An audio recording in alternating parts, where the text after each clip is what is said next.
Hey guys, it's Jerry with Hillbilly Horror Stories. I'm going to leave you here with a little snippet of one of our latest episodes. If you like what you hear and you want to hear the rest of the episode or any of our other episodes, just go over to Spotify, Apple Podcasts, Google, iHeart, anywhere that you get podcasts. Subscribe to Hillbilly Horror Stories, and you can listen to as many episodes as you want, absolutely free of charge. And please do me a huge favor and hit that subscribe button and click to be notified. This story is absolutely crazy, but I think you guys are going to like it. So let's jump right into it. We're going to go back to the 1920s. Okay. Our story is going to focus on Mr. A.S.T. Pillay. Now, this story comes from basically his diary. The entire story he had written down, and then it was shared with a newspaper called the Jesuit Periodical of the Month. So this was all documented. Okay. At one time back in the 20s. He was a very well-known and well-liked man in his communities, and some called him an honorable and conscientious Catholic.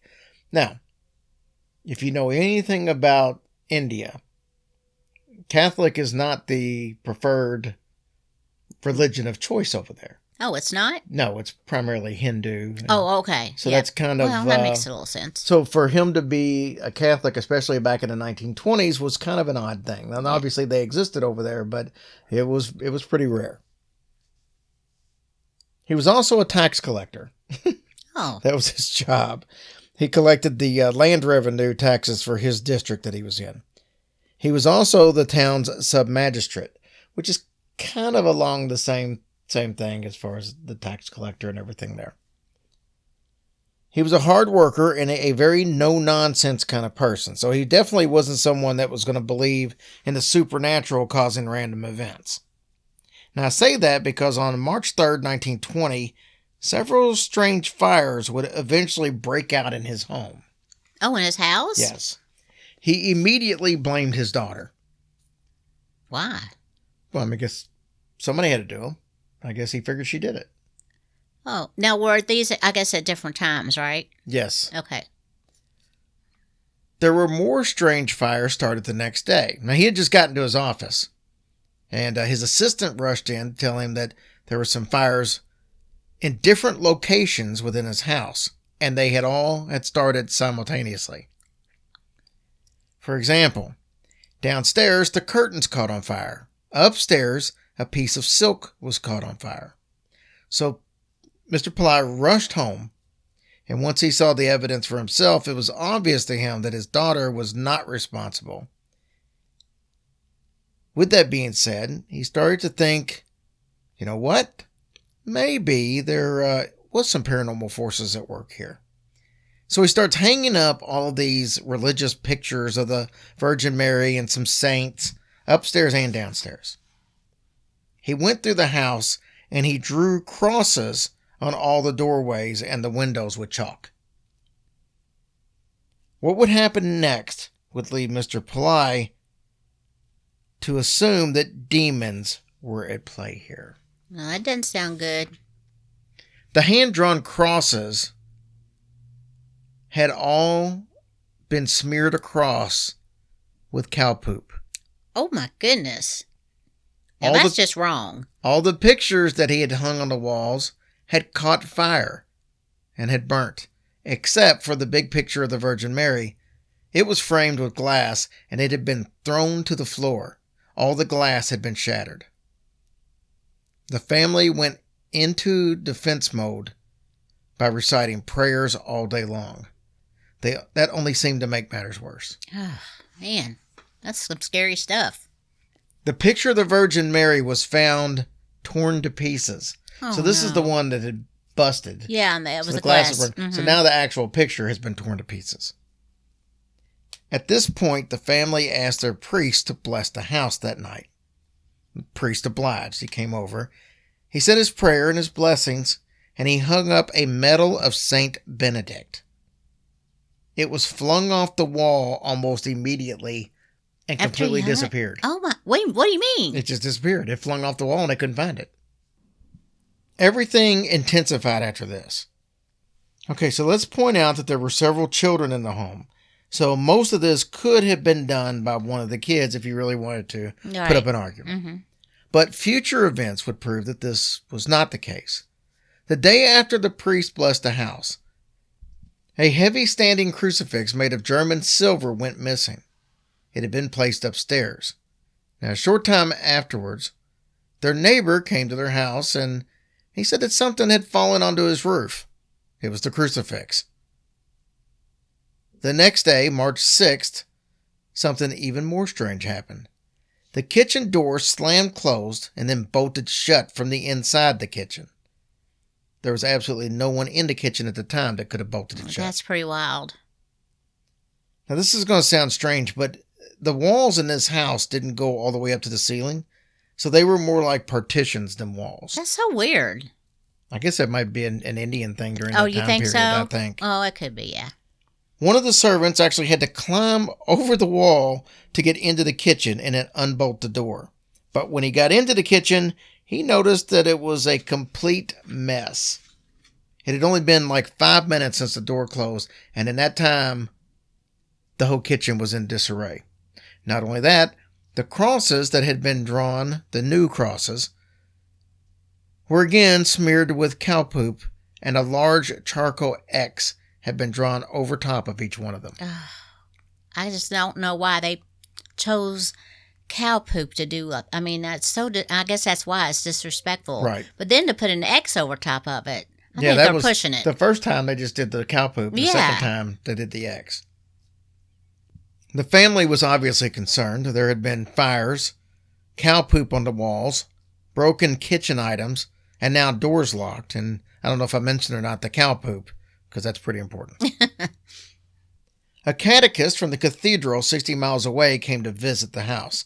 And Tracy, a catechist, for those who don't know, is basically a teacher in the Catholic Church that would teach people about the religion. Oh, okay. So, I did not know that's what they were called. So maybe you were deciding that you were going to transfer over from being a Hindu to being a Catholic. They would be the ones that would teach you about Catholicism and all that. So that's what they do. Good to know. Remember we talked about the medal of St. Benedict that was kind of flung off the wall? Yeah, and they couldn't find it. Right. Hadn't been seen since. Well, on the day that the catechist was there, it actually fell straight from midair to the ground right in front of him. How in the world? I have no idea. Mr. Pillay said he saw it as well. He said it actually came from a slanted direction as if it was thrown from the roof. In another occasion on that day, a glass of milk was thrown from the hearth of the fireplace, and it was towards the catechist. That's weird. Why is there milk there? I was thinking the same thing. Of all places. And I knew you were going to ask that question, and I was like, I can understand that because I got the same question. Why was there... I don't know what's going on in here. Well, here's the other thing, because this was written back in the 20s in India. Every time you hear me say a mug or a plate or a glass, in his original diary, it was a vessel. A vessel? It was always a vessel. It was a vessel of milk. It was a vessel of rice. It was a vessel I thought you could only be a vessel like a human. I guess anything that you could carry something in would be a vessel. Well, I guess so. So back then, everything he listed that you could, any type of container was a vessel. Wow. So I changed it up to make it a little more modern. Over the next 2 weeks, events like this was going to become pretty much commonplace. Now at dinner, the food would be lifted from the table by unseen hands. Maybe they were just trying to serve. Once a plate of rice rose up to the ceiling, and it just dropped. The plate broke into several pieces. And let me tell you, cooked rice is not easy to clean up. Oh, I'm sure. And now they can't even eat the rice because there's glass all up in there. That's just wasteful. There's probably clay. They probably could still eat it. That's when you just let the pets come over there and finish it up. It's the easiest clean up at that point. Well, I guess so. The family was deeply disturbed. The parents were obviously afraid for their children. They made the decision to temporarily relocate to another property. I don't blame them. Now, Pillay said that He had hoped that the devil would be confined to one house and they would have peace and mind at the new place. Nope. That wasn't going to be the case. That turd followed him over there. Almost immediately after moving, more items, including 2 broomsticks, were set on fire. I mean, how are they supposed to sweep? A metal crucifix was broken in half and thrown across the room. New clay pots they had bought to replace the ones that were broken in the old house were also destroyed. Whatever this was had followed the family to the new place. They're just being a jerk now. After this, the activity ramped up. 3 of the family's children were struck by an invisible force all at the same time. What did it do to them? I don't know, this caused them to cry simultaneously. Aww. Pillay didn't know what to do. His nephew suggested that they ask for help from the local bishop. They also invited the police to the house.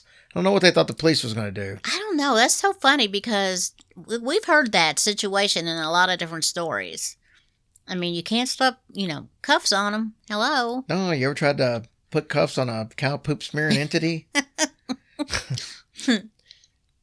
We probably had it all over their hands and stuff. That'd be gross. That is gross. The bishop brought a specially blessed medal and he hung it in the house. Because that worked so well last time. Mm-hmm. Guess what? That got broken. No. The police actually suggested to leave toddy for the entity for an offering. They actually had suggestions, the police. Now... You mean toddy to drink? Yes. Well, toddy, at least here, was a type of fermented juice made from the sap of palm trees. Don't that sound good? Tasty. But they even had a way to do it. They even told him how to use it. This was what they said you do. You would pour it in a cup twice a day and you place it in the corner of the building. So he was like, hell, what do I got to lose? At this point. Yeah, no kidding. He got the drink, he put it in a copper cup, and he placed it in one corner. He left the rest in a bucket so he could use it that evening. But by nighttime, the bucket had somehow been broken and drained of all the toddy. Nothing worked, from superstitious remedies to blessings and religious artifacts, so he was kind of at a complete loss right now. Small baskets and cups were starting to be thrown around the place all day and all night. He's an annoying little bugger, ain't he? Yes, he is. At dinner one evening, a copper pot was pulled from one of the women's hands by an invisible force. When Pillay grabbed the rice pot, there was a tug of war between he and the entity. Meal times were becoming chaos from this point on. Sounds like a lot of fun. I think I'd just skip eating.